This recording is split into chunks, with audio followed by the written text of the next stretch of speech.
ನಮಸ್ಕಾರ ಸ್ನೇಹಿತರೆ. ಇವತ್ತು ಶಟಿಲಾ ಏಕಾದಶಿ ಇದೆ ಸ್ನೇಹಿತರೆ. ಈ ದಿನದಂದು ಎಳ್ಳನ್ನು ದಾನ ಮಾಡೋದು ಅಥವಾ ಅನ್ನದಾನವನ್ನು ಮಾಡುವುದಕ್ಕೆ ತುಂಬಾ ವಿಶೇಷವಾದ ಮಹತ್ವವನ್ನು ಹೇಳಲಾಗಿದೆ ಸ್ನೇಹಿತರೆ. ಈ ಶಟಿಲಾ ಏಕಾದಶಿಗೆ ಸಂಬಂಧಿಸಿದ ಒಂದು ದಂತಕತೆ ಹೀಗಿದೆ ಸ್ನೇಹಿತರೆ. ಪದ್ಮಪುರಾಣದ ಪ್ರಕಾರ ಪ್ರಾಚೀನ ಕಾಲದಲ್ಲಿ ಒಬ್ಬ ಮಹಿಳೆಯು ಇದ್ದಳು. ಅವಳು ವಿಷ್ಣುವನ್ನು ತುಂಬಾ ಆರಾಧಿಸುತ್ತಿದ್ದಳು ಮತ್ತು ಅವಳು ವಿಷ್ಣುವಿನ ಯಾವುದೇ ಪೂಜೆಯಾಗಲಿ ಅಥವಾ ಉಪವಾಸ ವ್ರತವಾಗಲಿ ಆಕೆಯು ಎಂದಿಗೂ ತಪ್ಪಿಸುತ್ತಿರಲಿಲ್ಲ. ಕಡ್ಡಾಯವಾಗಿ ವಿಷ್ಣುವಿನ ಪೂಜೆ ಉಪವಾಸವನ್ನು ಮಾಡುತ್ತಿದ್ದಳು ಮತ್ತು ವಿಷ್ಣುವಿನ ಅಚ್ಚುಕಟ್ಟಾದ ಭಕ್ತಿಯನ್ನು ಮಾಡುತ್ತಿದ್ದಳು ಮತ್ತು ಅವಳು ಉಪವಾಸವನ್ನು ಮಾಡಿದ್ದರಿಂದ ಆಕೆಯ ದೇಹ ಶುದ್ಧವಾಗಿತ್ತು. ಹೀಗೆ ಆಕೆಯು ಶ್ರೀ ವಿಷ್ಣುವಿನ ಭಕ್ತೆಯಾದ ನನಗೆ ಮೋಕ್ಷ ಸಿಗುತ್ತದೆ ಎಂದು ನಂಬಿದ್ದಳು. ಆದರೆ ಅವಳು ತಮ್ಮ ಜೀವಿತಾವಧಿಯಲ್ಲಿ ಆಹಾರವನ್ನು ದಾನ ಮಾಡಿರಲಿಲ್ಲ. ಆ ಮಹಿಳೆ ತನ್ನ ಮರಣದ ನಂತರ ವೈಕುಂಠ ತಲುಪಿದಾಗ ಅಲ್ಲಿ ಅವಳಿಗೆ ಆಶ್ಚರ್ಯವಾಗಿತ್ತು. ಏನೆಂದರೆ ವಿಷ್ಣುವಿನ ಪ್ರತಿಯೊಂದು ಪೂಜೆ ಪುನಸ್ಕಾರ ನಾನು ಮಾಡಿದ್ದೇನೆ, ಆದರೆ ವೈಕುಂಠದಲ್ಲಿ ನನಗೆ ಖಾಲಿ ಗುಡಿಸಲು ನೀಡಲಾಗಿದೆ ಎಂದು ಅವಳು ಆಶ್ಚರ್ಯವನ್ನು ಪಡೆಯುತ್ತಾಳೆ. ಆವಾಗ ಮಹಿಳೆಗೆ ತುಂಬಾ ದುಃಖವಾಗುತ್ತದೆ.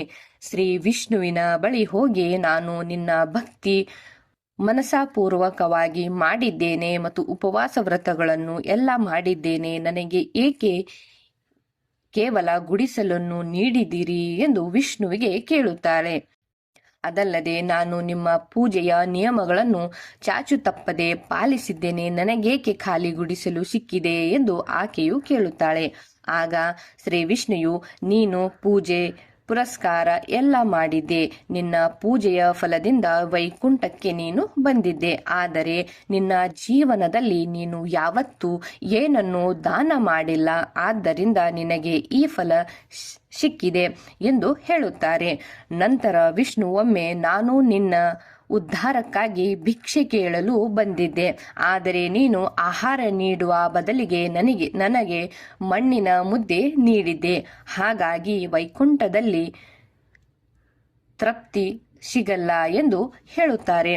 ಆವಾಗ ಭಗವಾನ್ ವಿಷ್ಣುವಿನ ಮಾತನ್ನು ಕೇಳಿದ ಮಹಿಳೆ ತುಂಬಾ ಪಶ್ಚಾತ್ತಾಪವಾಗುತ್ತದೆ. ಆಕೆ ನಾನು ಮಾಡಿದ ತಪ್ಪನ್ನು ಸರಿಪಡಿಸಲು ಮಾರ್ಗದರ್ಶನವನ್ನು ಭಗವಂತನಲ್ಲಿ ಕೇಳುತ್ತಾಳೆ.